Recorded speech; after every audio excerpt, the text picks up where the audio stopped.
Hi, welcome to my channel. Thank you so much for being here. You guys are my dream. Thank you so much for sharing your energy. Thank you for sharing your insights. Thank you for writing back, watching, whatever, tuning me out. It doesn't matter, but I just appreciate you just being here. So thank you so much. This is a dream come true for me. In today's session, it might be a few parts session. I want to talk about something that I've been listening to over and over and over again.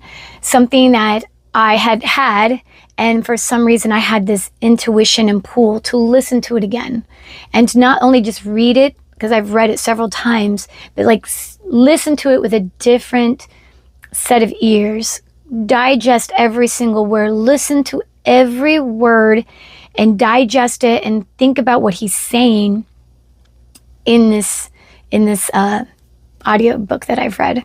So in this audiobook, this is probably backwards, but this is Neville Goddard. If you do not know who Neville Goddard is, he needs to be in your library. Neville Goddard needs to be in your library to level up your life, to level up your spirit, to level up, so many things. This is the man right here. And he was back in the 1930s, and Neville, this is all of his books. Like, they're not very long. They're just, multiple books in here. There's like, they have 14 books or something. And it looks like it's biblical. It looks like it's, God and Jesus. But Neville had a scientific way of explaining the Bible. He didn't take it literal. He showed you that the Bible was written in symbolism. How we all talk in symbolism, that we might say something that's on the rocks. Well, on the rocks to somebody in the East might say that somebody is secure. And then on the West, on the rocks might mean somebody who is bankrupt and not secure.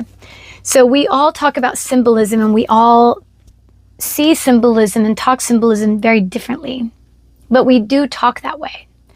So when we dissect the Bible, and what he's doing is dissecting the Bible into explaining the symbolism, and it's fascinating. It is fascinating. And what it talks about is basically the Bible is man's awareness of being. It's his coming alive. It's his man finding himself. It's actually really beautiful when you look at it in that sort of way, like in a mystical way, not as a literal, like, I can't drink coffee or I can't wear clothes of a different whatever cloth. It's if you see it in a scientific, mystical way, it makes sense. Like, he makes sense with it all. And one of the things, the one he hums in all the time is that who they say is God. So we probably all had this discussion. I've had this discussion on many YouTube before. They say, what is the name of God? So it doesn't say in the Bible that the name of God is Jesus. The name of God is taught to as I am. The name of God is I am. And if you see it in that way, it is saying that I am, my awareness of being, my consciousness of being is God. So let me break down what this means, consciousness and awareness of being. So you are first aware that you are alive. First of all, you know you're alive before you know your name, your race, your sex, your family. Before you know any of that, you know that you are alive. That awareness that you have thought, that awareness that you are alive, that awareness that you can breathe, that is where God is. It is the awareness that you are here and you take up space and that you exist. It's your existence. And your second awareness is that you are human. So now when you say, I first know that I am aware of being, I'm alive, I exist. Now I am aware that I am Shay, I am human, I am a woman, I am Italian, or whatever it may be.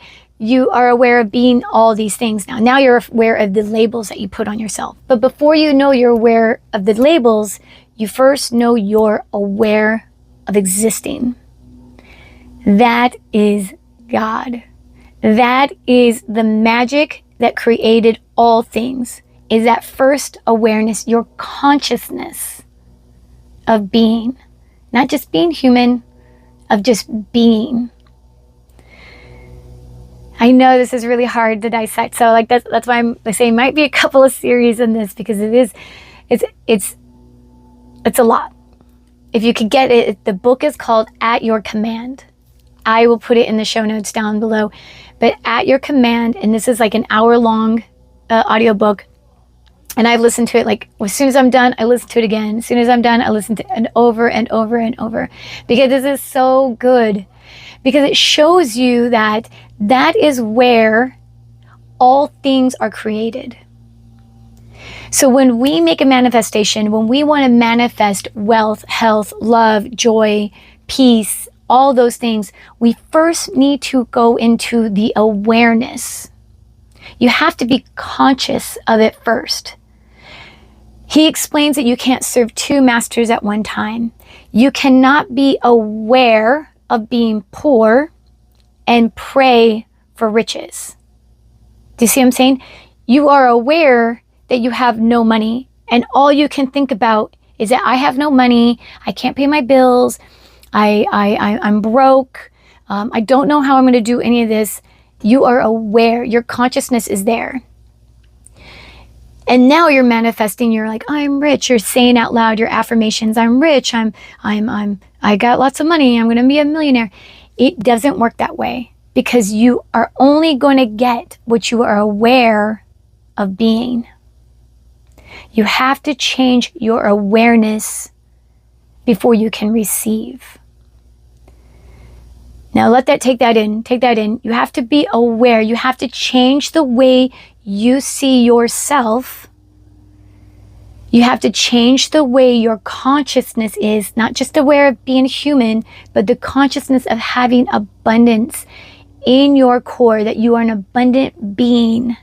Not just an abundant human, an abundant being, in order to receive more abundance in your life. It has to be felt. It has to be in your consciousness. You can pray all day for riches and abundance, but if you are always aware of it not having enough, if you're always aware of having lack, you are only going to get what you are aware of being.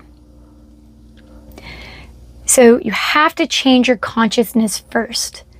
You cannot keep telling and praying to a God that doesn't exist about all the riches and the wealth that you want, because the God that you are praying to should be yourself. It is not the thing outside of you. There is nothing outside of you. You only know this. And when I'm saying this, I don't mean just human. I mean your awareness of being. You must feel it. You must feel it on all levels. Now, if you don't feel it, if you're not conscious of being rich and wealthy, then you will forever keep feeling the need and need and need for that desire. That desire will never come. It will never manifest itself.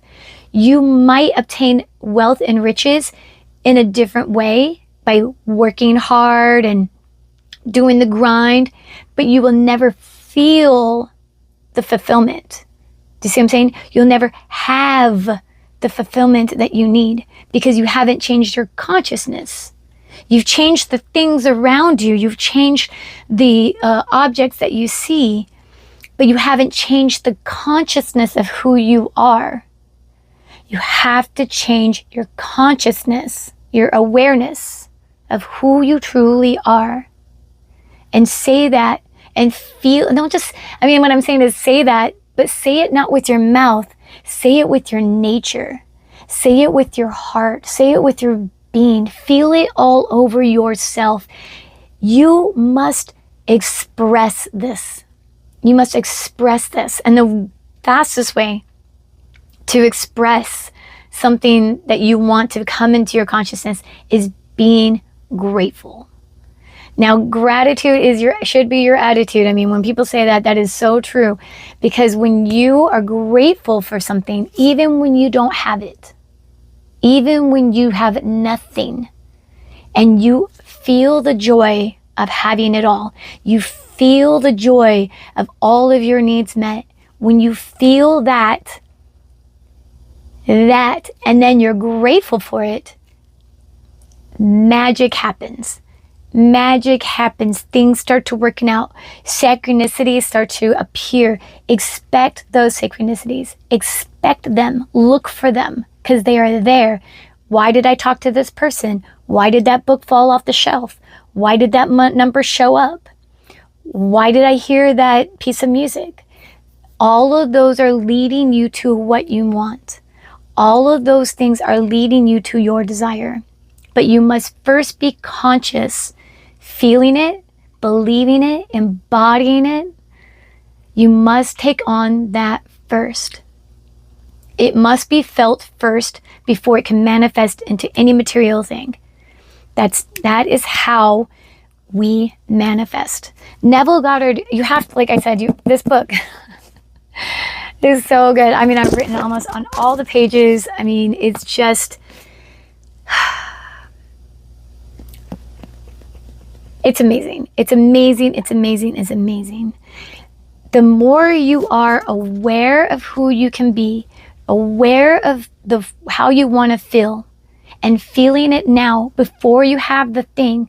A lot of people, like I said, I have a video that says, I'll be happy when I meet that person. I'll be happy when I get that money. But that is when. You must express and feel it now. You must express joy and feel joy now. If you do not feel it, if you cannot connect with it, you cannot manifest it. It cannot come into your being because you cannot pray for one thing and be conscious of another. You cannot pray for riches and be conscious of being poor. You cannot pray for love and be conscious of being lonely.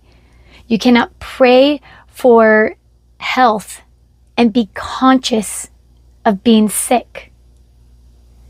I think this is a great example. Like, being sick is the main thing. So let's just use as an example.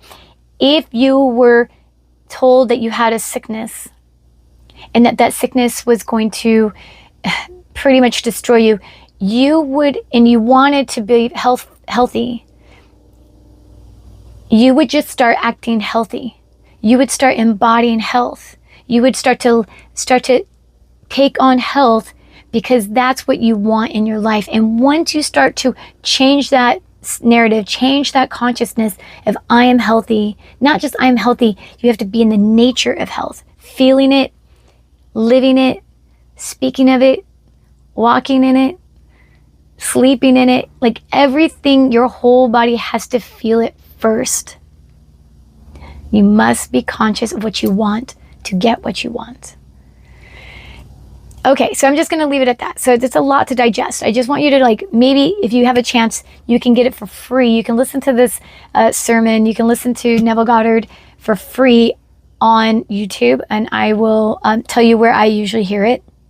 And take a minute to, like, listen to it. It's like an hour long. You scroll for 4 hours a day. I think you can listen to one very impactful audiobook called At Your Command by Neville Goddard. And we'll talk more about this book in another session since this is getting long. Okay, I love you. Please like and subscribe. I thank you all for being here. Mwah. You are my dream. Thank you so much. Bye.